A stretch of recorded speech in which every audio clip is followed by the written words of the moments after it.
श्रीमद् भागवत गीता अध्याय 2 श्लोक 51। जिस दिन इंसान कर्म तो करता है लेकिन फल की चिंता छोड़ देता है, उसी दिन उसकी आत्मा बंधनों से आज़ाद होने लगती है, क्योंकि जीत कर्म की होती है, लालच की नहीं। श्लोक कर्मज बुद्धि युक्ता ही फल त्यावक्ता मनीषीण जन्मबंध विनिर्मुक्ता पद गच्छ त्यानायम। 51।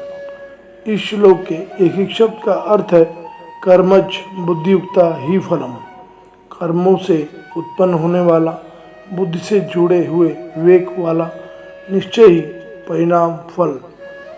त्यावक्ता मनीषीण जन्मबंध विनिर्मुक्ता, परिणाम फल त्याग कर ज्ञानी लोग समझदार व्यक्ति जन्म मृत्यु के बंधन से मुक्त हुए।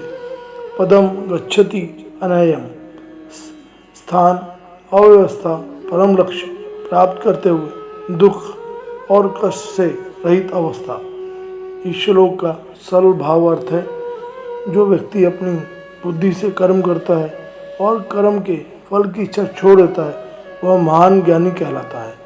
ऐसा व्यक्ति जीवन के बंधनों से मुक्त होकर शांति और परम लक्ष्य को प्राप्त करता है। महाभारत का युद्ध सिर्फ कुरुक्षेत्र की धरती पर नहीं लड़ा गया था, यह युद्ध हर इंसान के अंदर रोज चलता है। एक तरफ हमारा कर्तव्य होता है और दूसरी तरफ हमारी इच्छाएं। अर्जुन भी इसी उलझन में थे, उनके सामने अपने ही लोग खड़े थे। मन कह रहा था मैं कैसे लड़ूं, लेकिन श्री कृष्ण ने समझाया तुम्हारा अधिकार कर्म पर है, परिणाम की चिंता पर नहीं। यही इस श्लोक का सबसे बड़ा संदेश है। जब इंसान कर्म करता है सिर्फ फल पाने के लिए, तो वह डर, चिंता और लालच में फंस जाता है। लेकिन जब वही इंसान अपने कर्म को ईमानदारी और बुद्धि से करता है, तो उसका मन मजबूत हो जाता है। युद्ध में अर्जुन के सामने जीत हार दोनों की संभावना थी, लेकिन श्री कृष्ण ने उन्हें सिखाया कि असली विजय बाहर के युद्ध में नहीं, अंदर के भ्रम पर जीत पाने में है।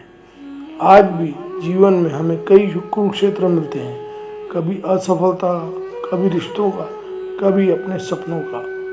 कई लोग इसलिए हार जाते हैं क्योंकि वह मेहनत से पहले परिणाम सोचने लगते हैं। वे सोचते हैं अगर सफलता नहीं मिली तो क्या होगा, लेकिन गीता कहती है अपना कर्म इतना मजबूत बनाओ कि परिणाम तुम्हारी पहचान नहीं, तुम्हारा प्रयास तुम्हारी पहचान बने। सक्सेस का असली मतलब सिर्फ जीतना नहीं है, बल्कि हर परिस्थिति में अपना बेस्ट देना है। जिस व्यक्ति को बुद्धि स्थिर होती है, वह खुशी से अहंकार नहीं करता और हार में टूटता नहीं। वह जानता है मेरा कर्म करना है, समय अपना फल देगा। यही कारण है कि ज्ञानी लोग कर्म करते हुए भी बंधन में नहीं पड़ते, उनका मन स्वतंत्र होता है। इस श्लोक से जीवन की 5 सीख। पहला, कर्म पर ध्यान दो, केवल रिजल्ट पर नहीं। Focus on action not obsession with outcome. दूसरा, मेहनत कभी व्यर्थ नहीं जाती, हर प्रयास आपको मजबूत बनाता है। तीसरा, बुद्धि से लिया गया फैसला जीवन बदल सकता है। भावना जरूरी है, लेकिन विवेक उससे भी जरूरी। चौथा, अहंकार और चिंता छोड़ दो, दोनों इंसान की शक्ति कम कर देते हैं। पांचवा, सच्ची जीत मन की शांति में है।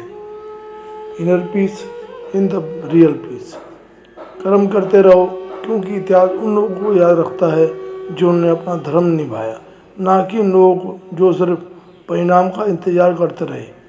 फल समय देगा, लेकिन पहचान तुम्हारा कर्म बनाएगा।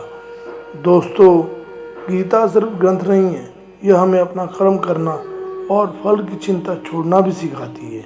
अगले श्लोक के लिए सब्सक्राइब करना ना भूलें। गीता अध्याय और श्लोक मैं आपके लाता रहूँगा। हम गीता अध्याय और श्लोक से जीवन में बहुत कुछ सीख सकते हैं, वह भी आपको बताता रहूँगा।